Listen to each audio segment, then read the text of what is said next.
नमस्कार साथियों। तो आज है 29 सितंबर 2024। कल 30 सितंबर मंडे से एक नया ट्रेडिंग वीक शुरू होने जा रहा है। तो बात करेंगे इस वीडियो में कुछ इंपॉर्टेंट कंपनी की शेयर्स के बारे में, कुछ इंपॉर्टेंट सेक्टर्स के बारे में। कल जैसे ही बाजार ओपन होगा शार्प 9:15 पे आपका कड़ी नजर होना चाहिए ये सारे इंपॉर्टेंट सेक्टर्स एंड शेयर्स के ऊपर।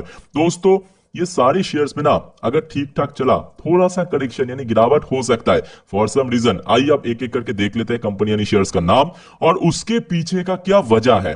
दोस्तों, सबसे पहले जो कंपनी है ना, रिसेंटली लिस्ट हुआ, मतलब हार्डली एक महीना भी नहीं हुआ। हाँ, वही देखिए 16 सितंबर को लिस्ट हुआ। उसके बाद देखिए शेयर में लगातार गिरावट और शेयर जो है लास्ट ऑलमोस्ट वही एक हफ्ते 10 दिन से वही नीचे की तरफ वही 220 के आसपास चल रहा है। क्रूज, एक्चुअली देखिए क्रूज का क्वार्टर 1 की रिजल्ट आउट हुआ। अब क्वार्टर 1 आप पूछेंगे क्यों? क्योंकि क्रूज देखिए इसके पहले क्वार्टर 1 की रिजल्ट आउट नहीं किया था। अब देखिए नेक्स्ट मंथ से ना क्वार्टर 2 का रिजल्ट आउट होना शुरू हो जाएगा, वहां पे भी रिजल्ट आउट करना पड़ेगा। तो जिसके चलते क्वार्टर 1 की रिजल्ट दोस्तों आउट करना जरूरी था।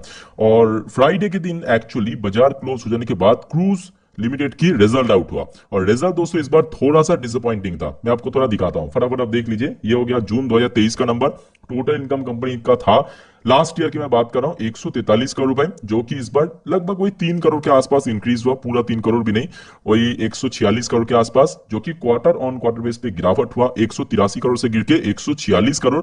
बट हाँ, कंपनी की मार्जिन जो है ईयरली थोड़ा सा इंक्रीज किया और क्वार्टरली डिक्रीज हुआ, मतलब कम हो गया। ठीक है, बट कंपनी ना इस बार सरकार को कुछ ज्यादा ही टैक्स दिया। मतलब लास्ट ईयर पे देखिए जो टैक्स की परसेंटेज था 27%, लास्ट क्वार्टर में 27% था, इस क्वार्टर में 30% तक टैक्स देना पड़ा, जिसके चलते एक्चुअली इनकम ज्यादा होने के बावजूद भी ईयर ऑन ईयर बेस पे 8 करोड़ से सीधा फॉल करके 7.5 करोड़ पे पहुंच चुका है, 7 करोड़ 66 लाख। और क्वार्टर ऑन क्वार्टर बेस पे अगर हम बात करें 15 साढ़े 15 करोड़ से गिर के सीधा आधे से भी कम हो चुका है, मतलब 15.63 करोड़ से ड्रॉप होके 7.66 करोड़ रुपीस पे पहुंच चुका है। तो मोस्ट प्रॉब्ली मुझे जो लग रहा है कि कल क्रूज लिमिटेड की शेयर्स में थोड़ा सा डाउनफॉल हो सकता है। अब देखिए गिरावट कहां तक होगा, 200 तक भी हो सकता है, 190 तक भी हो सकता है। अब देखिए कभी कभी ऐसा भी हो जाता है, मतलब उल्टा पड़ जाता है कि कंपनी खराब परफॉर्मेंस किया उसके बावजूद भी शेयर में तेजी 250 भी पहुंच जा सकता है। बट हाँ, इन जनरल बात करें, कंपनी की परफॉर्मेंस खराब हुआ तो शेयर में गिरावट होना चाहिए। ठीक है, तो ये दोस्तों सबसे पहला शेयर जिसको ऊपर नजर रखिए। नेक्स्ट दोस्तों, दो शेयर मैं आपको कहूंगा जिसको ऊपर नजर रखना चाहिए। एक तो एलटीआई माइंट्री, दूसरा डीवी स्लैब। अब आप बोलिए क्यों? क्योंकि देखिए निफ्टी 50 की हिस्सा था अभी तक, लास्ट डे यानी फ्राइडे के दिन ये दोनों ही कंपनी ना निफ्टी 50 से हट चुका है और इसकी जगह ले लिया कौन? ट्रेंड, टाटा ग्रुप से और सरकारी कंपनी बेल। अब देखिए इसमें एक बहुत बड़ा आउटफ्लो आपको आगे दिखाई देगा, मतलब धीरे धीरे करके, ऐसा नहीं कि एक बार में होगा।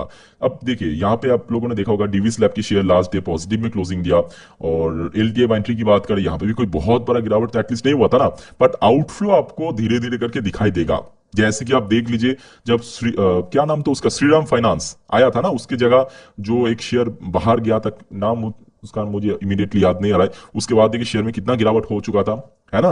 तो वही बात यहाँ पे भी होगा कि एलटीआई एंट्री और डीवी स्लैब के अंदर थोड़ा आउटफ्लो आपको दिखाई दे सकता है। तो ये दो कंपनी दोस्तों इंपॉर्टेंट है, इसको वो नजर रखिए। नेक्स्ट दोस्तों, शेयर्स पे जाने से पहले मैं आपको एक इंपॉर्टेंट डेटा दिखाना चाहता हूं, ब्रेन क्रूड और क्रूड ऑयल। अब देखिए मिडिल ईस्ट में फिर से टेंशन बढ़ चुका है। ऑलरेडी आप लोग तो सुना होगा न्यूज कि इजराइल ने हिजबुल्लाह की जो लीडर है, आज सुबह सुबह मालूम पड़ा कि कल लीडर को मारा था, आज सुबह सुबह वहां का जो हिजबुल्लाह की चीफ कमांडर है उनको भी मार दिया। ठीक है, तो जिसके चलते ऑयल प्राइस दोस्तों काफी फ्लक्चुएट कर सकता है, मोस्ट प्रॉब्ली फिर से गेनिंग हो सकता है। मतलब यहाँ पे आप लोगों ने देखा होगा लास्ट 6 महीने पे ऑयल प्राइस के अंदर लगातार डिक्लाइन हुआ था, गिरावट हुआ था, वो फिर से इंक्लाइन हो सकता है, बढ़ सकता है। अब आपको मैं क्या सिखाया था, ऑयल प्राइस जब बढ़ेगा किसको फायदा मिलेगा? ऑयल रिफाइनरी सेक्टर को। नुकसान किसका होगा? पेंट सेक्टर को। आप पूछेंगे पेंट सेक्टर ही क्यों? क्योंकि पेंट का जो बेस बनता है, मतलब जो रॉ मटेरियल है ना, वो ऑयल से बनता है।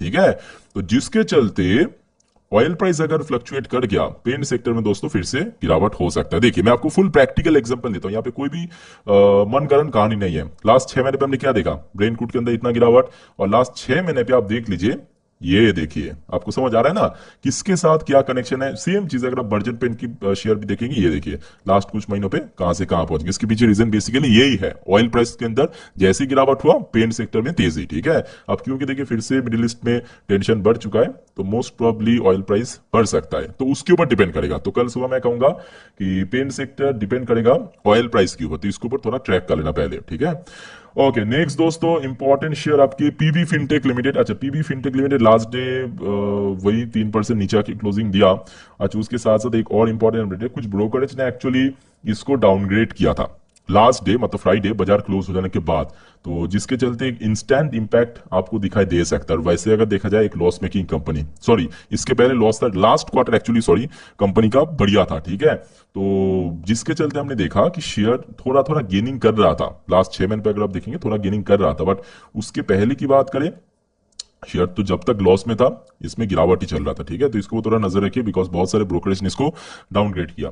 अच्छा, नेक्स्ट दोस्तों कुछ इंपॉर्टेंट शेयर है, जैसे कि फटाफट मैं आपको नाम दिखाता हूं। एमआरएफ हो गया, बालकृष्ण इंडस्ट्री हो गया, आपके अपोलो टायर हो गया। अब देखिए ग्लोबल मार्केट में ना रबर, मैं आपको एक बार लिख के देता हूं, क्या रबर, जो रॉ रबर है ना, रॉ, उसके प्राइस एलिवेट हो रहा है, बढ़ रहा है। तो मोस्ट प्रॉब्ली जो टायर एंड ट्यूब सेक्टर की शेयर्स है उसमें दोस्तों फिर से गिरावट हो सकते हैं, बिकॉज जो प्रॉफिटेबल, मतलब जो प्रॉफिटेबल जो परसेंटेज है ना प्रॉफिट की, वो थोड़ा सा मार्जिन गिर सकता है। ऐसा मेरा नहीं, ऐसे बड़े बड़े एनालिस्ट का कहना है। ठीक है, तो एमआरएफ से जितने भी टायर ट्यूब सेक्टर की कंपनी, चाहे बालकृष्ण इंडस्ट्री की बात करें, अपोलो टायर्स की बात करें, इसके ऊपर नजर रखिए, शेयर में थोड़ा सा कमजोरी हो सकता है। ओके, नेक्स्ट दोस्तों बात करेंगे एक और इंपॉर्टेंट कंपनी जोमैटो लिमिटेड। अब देखिए जोमैटो लिमिटेड के ऊपर मैं कहूंगा यहां पे ना एक्चुअली 50-50 चांस है। अच्छा, इस पहले तो मैं आपको न्यूज ऑलरेडी लास्ट नाइट को शेयर किया था, एक बार आप देख लीजिए। एक्चुअली जोमैटो की जो को फाउंडर आकृति चोपड़ा, साथ में एक चीफ भी था इन्होंने। ठीक है, तो इन्होंने सडनली रिजाइन कर दिया, और ये एक्चुअली बाजार क्लोज हो जाने के बाद का अपडेट है। और ये जो ये मैडम है ना आकृति चोपड़ा, ये 2011 से कंपनी के साथ जुड़ा हुआ था, तो आप समझ सकते हो ना काफी पुराने लोग हैं अपने फील्ड के। तो कोई भी कंपनी की अगर हम बात करें, चेयरमैन, एमडी, सीईओ, सीएफओ की रोल काफी वाइडल रहता है कंपनी की सक्सेस के पीछे, तो उसका इंपैक्ट आपको कल ही देखने को मिलेगा मोस्ट प्रॉब्ली। देखिए अगर गिरावट होता है तो ऑब्वियसली लॉन्ग टर्म इन्वेस्टर्स के लिए मैं कहूंगा सोने पे सुहागा, बहुत बड़ी अपॉर्चुनिटी मिल जाएगा। ठीक है, अच्छा नेक्स्ट दोस्तों, शेयर्स पे जाने से पहले ना मैं आपको एक इंपॉर्टेंट डेटा दिखाना चाहता हूं, बट उसके पहले दोस्तों अगर आपको वीडियो अभी तक अच्छा लगा, इन्फॉर्मेटिव लगा, प्लीज वीडियो को लाइक करना, और प्लीज दोस्तों चैनल को सब्सक्राइब करके जरूर रखना इस टाइप की इन्फॉर्मेटिव वीडियो हर रोज पाने के लिए। एक और छोटा सा रिक्वेस्ट दोस्तों करूंगा, आज रात की जो 10:30 की वीडियो आएगा ना, जिसमें हम नेक्स्ट डे मार्केट प्रेडिक्शन, मतलब कल बाजार किस तरफ जा सकता है, कहां पे ओपन होगा, कहां पे रेजिस्टेंस, कहां पे सपोर्ट, सब कुछ कवर करेंगे आज पूरे दिन के लेटेस्ट अपडेट, देखना मत भूलेगा। वही 10:40 के भीतर मोस्ट प्रॉब्ली आपको मिल जाएगा इसी चैनल के ऊपर। ठीक है, अच्छा एक डेटा आउट हुआ था एक्चुअली बाजार क्लोज होने के बाद फ्राइडे के दिन। डेटा में लिखा था कि होम सेल्स इस बार 11% ड्रॉप हुआ जुलाई से लेकर सितंबर के भीतर। अब देखिए इसके पीछे बहुत सारे कारण हो सकते हैं, उतना डिटेल में हम नहीं जाएंगे।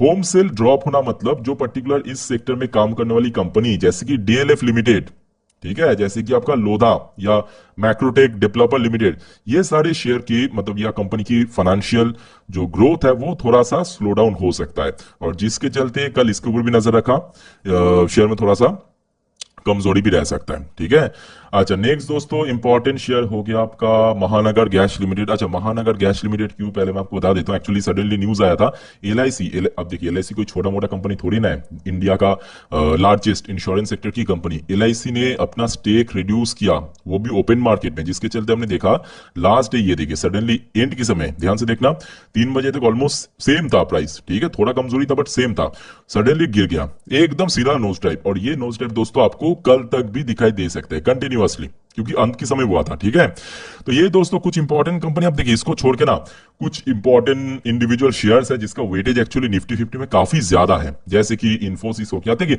यहाँ पे मैं कहूंगा आईटी सेक्टर डिपेंड करेगा। कल सुबह जो अक्सर मैं आपको रात की 10:30 के वीडियो में कहता हूं कि डॉ जोन्स की फ्यूचर, नैस्डैक की फ्यूचर देख लेना, उसके ऊपर डिपेंड करेगा आईटी सेक्टर किस तरह मूव करेगा। अब क्योंकि इसका वेटेज ज्यादा है तो इसको भी नजर रखिए।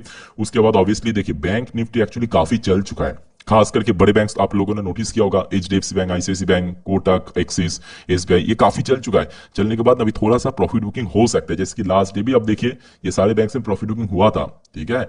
और बहुत इंपॉर्टेंट रिलायंस इंडस्ट्री, अब देखिए रिलायंस इंडस्ट्री यहाँ पे बहुत कुछ डिपेंड करेगा। एक तो देखिए रिलायंस इंडस्ट्री यहाँ पे ऑयल सेक्टर के ऊपर डिपेंड करेगा, अगर ब्रेन क्रूड की प्राइस बढ़ गया उस केस में रिलायंस में कोई गिरावट नहीं होने वाला है, शेयर में तेजी हो सकता है, ठीक है। तो इसके ऊपर भी थोड़ा नजर रखिए। अच्छा दोस्तों, जितने भी देखिए इंडिविजुअल कंपनी की शेयर था मैं आपके साथ शेयर कर लिया। अब चलिए मैं आपको थोड़ा सा ग्रुप ऑफ कंपनी की शेयर्स के ऊपर लेके चलता हूं। आपके सामने मैं ओपन कर लिया निफ्टी 50 की टॉप 10 रिपोर्ट के ऊपर। अब देखिए निफ्टी 50 में है तो 50 शेयर, बट निफ्टी 50 को ना असल मायने में चलाता है उसमें मौजूद टॉप 10 वेटेज वाले कंपनी की शेयर, जिसमें सबसे ज्यादा वेटेज किसके पास है? एचडीएफसी बैंक, ठीक है। कितना? 11% के ऊपर, अकेले 11% की वेटेज कैरी करता है, जरा सोच के बताइए। रिलायंस इंडस्ट्री दूसरे पोजीशन पे 9% के ऊपर वेटेज है। आईसीआईसी बैंक 7-7.5% के ऊपर वेटेज है।